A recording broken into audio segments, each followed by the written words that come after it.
Assalamualaikum teman-teman, saya Amalia Setyaningrum ingin menjelaskan presentasi tentang asuransi ekspor-impor atau bisa juga disebut dengan asuransi pelayaran. Disimak ya teman-teman.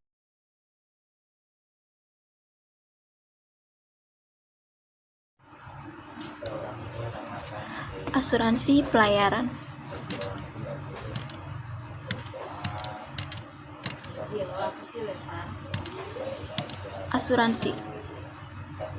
Asuransi adalah hubungan yang terjadi berdasarkan kontrak bila pihak perusahaan asuransi untuk tujuan mendapatkan premium berjanji memberikan ganti rugi kepada pihak lain, pembeli jasa asuransi, atas kerugian yang kemungkinan terjadi untuk bidang-bidang tertentu. Jadi, asuransi adalah seperti suatu surat perjanjian yang ditandatangani oleh kedua belah pihak, yaitu perusahaan asuransi dengan yang menggunakan jasa asuransi tersebut. Biasanya ini digunakan untuk memberikan ganti rugi kepada pemakai jasa ini untuk kemungkinan yang terjadi, seperti misalkan ada kecelakaan atau kehilangan, itu asuransi dapat mengcovernya.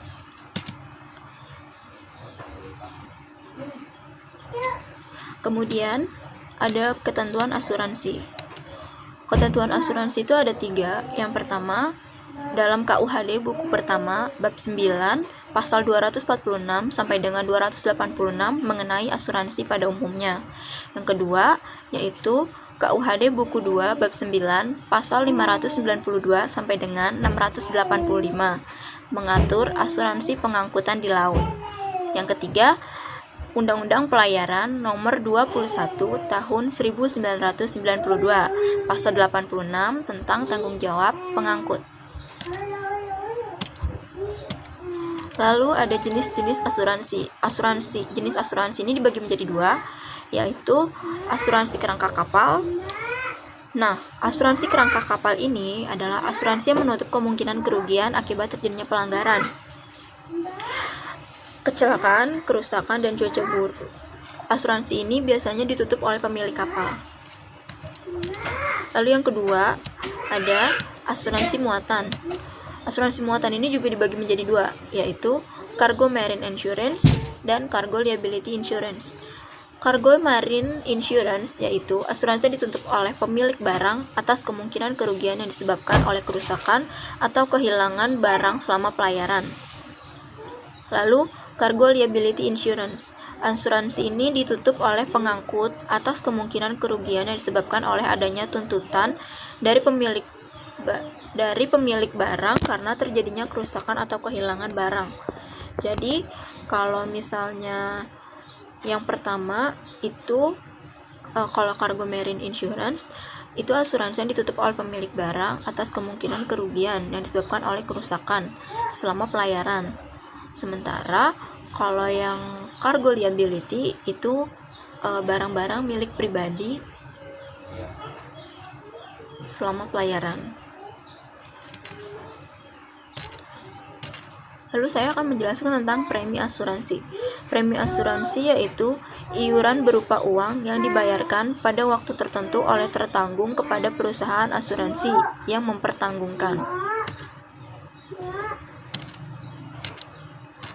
Lalu ada sertifikat asuransi atau biasa disebut dengan polis. Sertifikat asuransi atau polis adalah kontrak tertulis antara perusahaan asuransi dengan pihak yang dijamin atau yang tertanggung yang memuat persyaratan dengan ketentuan perjanjian. Lalu sertifikat ini biasanya ditandatangani oleh 2 pihak yaitu yang diasuransikan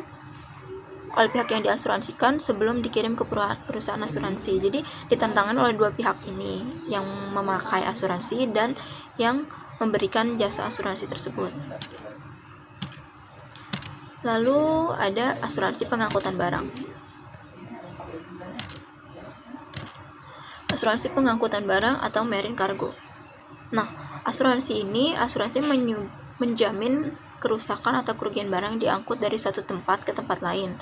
Hampir mirip dengan yang tadi, namun di sini saya akan menjelaskan tentang alat angkutnya.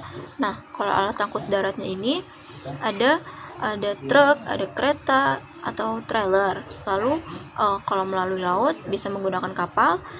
Lalu udara yaitu pesawat udara.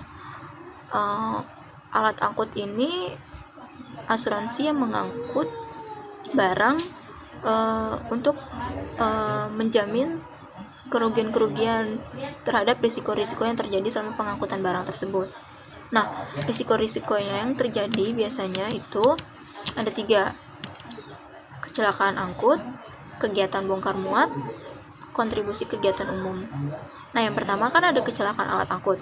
Kecelakaan alat angkut itu biasanya seperti terdampar, kandas, tenggelam,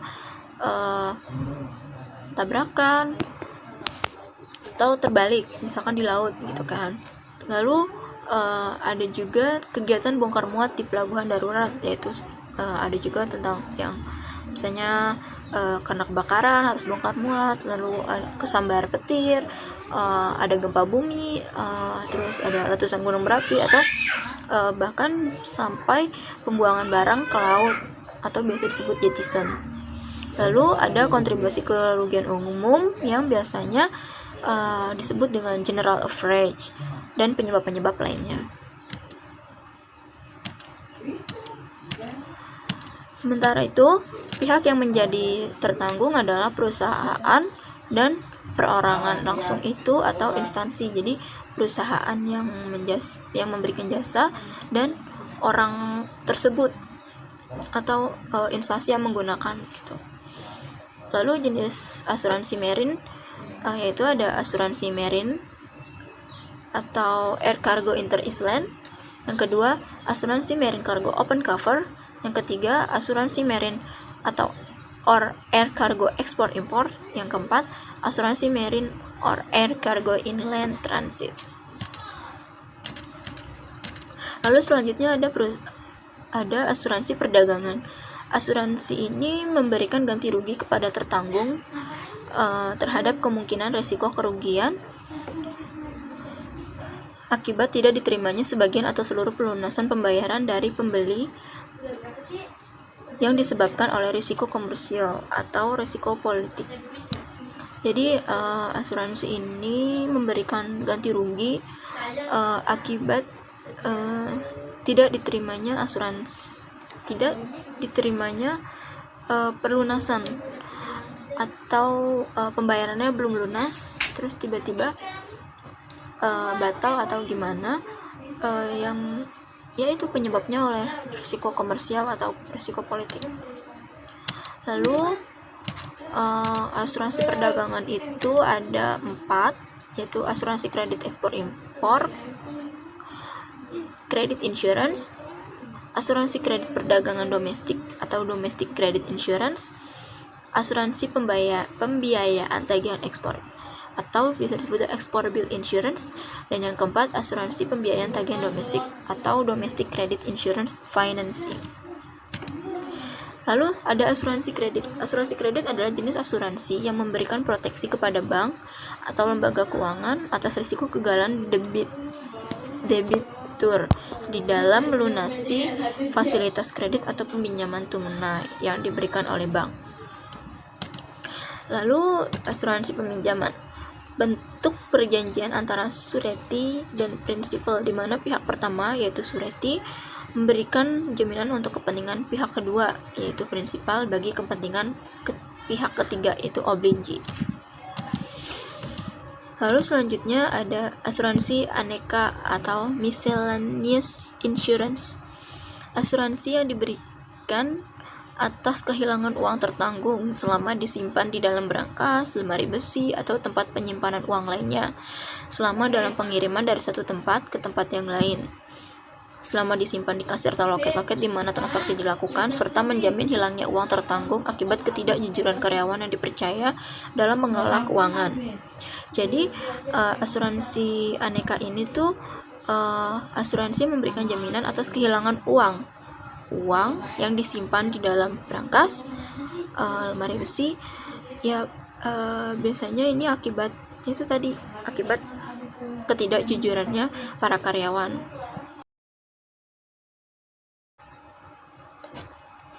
Lalu asuransi aneka mencakup sebagai berikut. Yang pertama, asuransi uang atau money insurance. Yang kedua, cash in safe insurance.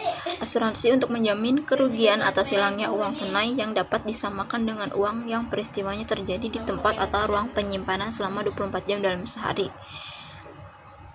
Yang ketiga, ada cash in transit insurance. Asuransi untuk menjamin kerugian atas kehilangan atau rusaknya uang tunai yang dapat disamakan dengan uang yang peristiwanya terjadi di perjalanan pada saat pengiriman atau pengambilan tempat asal yang telah ditentukan.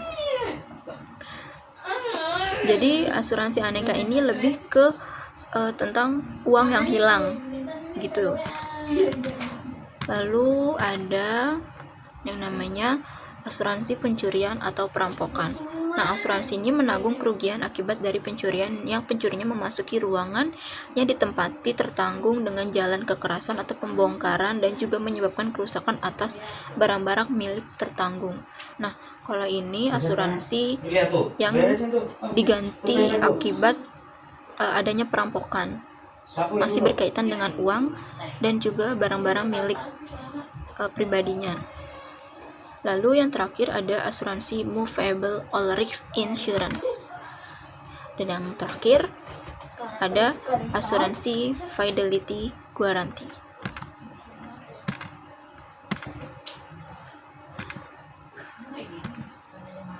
Lalu istilah asuransi. Istilah asuransi ada beberapa, yaitu ada general average, particular average. Nah, particular average ini juga ada beberapa jenisnya, yaitu yang pertama free of particular average atau yang biasa disebut atau biasa dikenal dengan FPA. Yang kedua ada with average or with particular average, yaitu biasa dikenal dengan WA or WPA.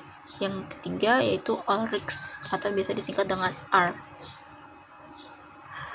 Lalu selanjutnya ada open contracts or floating policies. Lalu ada maritime perils, note of protest, and statement of fact.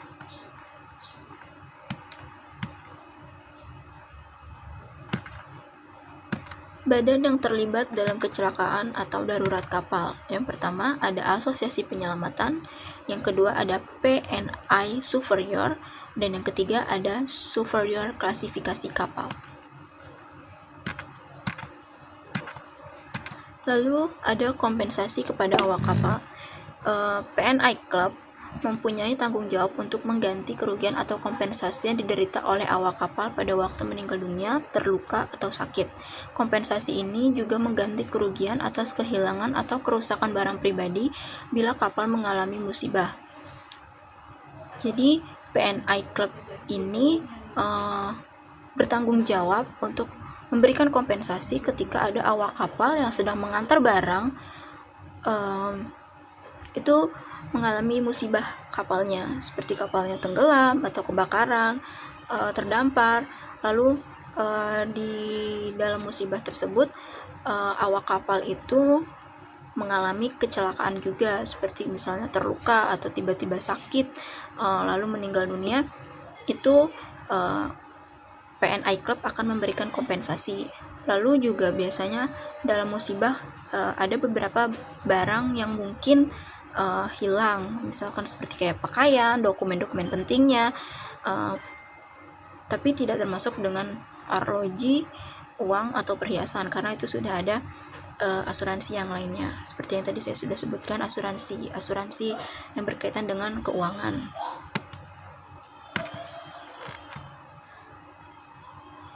Nah, untuk mencairkan kompensasi tersebut, dokumen-dokumen yang harus disiapkan akibat sakit atau terluka yaitu ada marine note of protest, statement of fact, invoices atau expenses insured.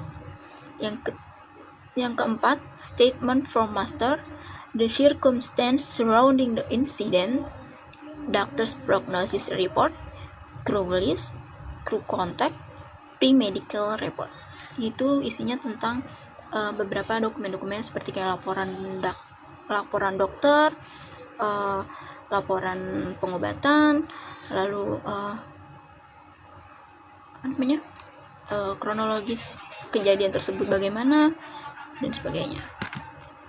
Lalu jika ingin mengajukan kompensasi akibat meninggal dunia juga ada, yaitu harus melengkapi daftar gaji terakhir di perusahaan, kartu keluarga, KTP, surat nikah, KTP istri yang sah, karena biasanya awak kapal itu laki-laki. Lalu pemeriksaan jenazah dari rumah sakit, biaya pemakamannya berapa rinciannya, kompensasi meninggalnya berapa, dan pemeriksaan jenazah dari negara atau daerah setempat, lalu semua biaya yang dikeluarkan sewaktu kecelakaan. Yang ketiga ada repatriasi, yaitu biaya atau bon-bon yang dikeluarkan sewaktu pulang dan perincian status dari awak kapal. Permintaan asuransi. Permintaan asuransi ini dapat dilakukan oleh penyewa kapal dan pemilik barang. Lalu ada penutupan asuransi. Penutupan asuransi yaitu hull and machinery atau biasa disingkat H&M. Lalu basic perils, isinya itu basic perils dan Ishmere perils. Lalu ada protection and indemnity club, yaitu yang tadi saya sebutkan, itu singkatan dari PNI Club. Oke, sekian dari saya. Thank you.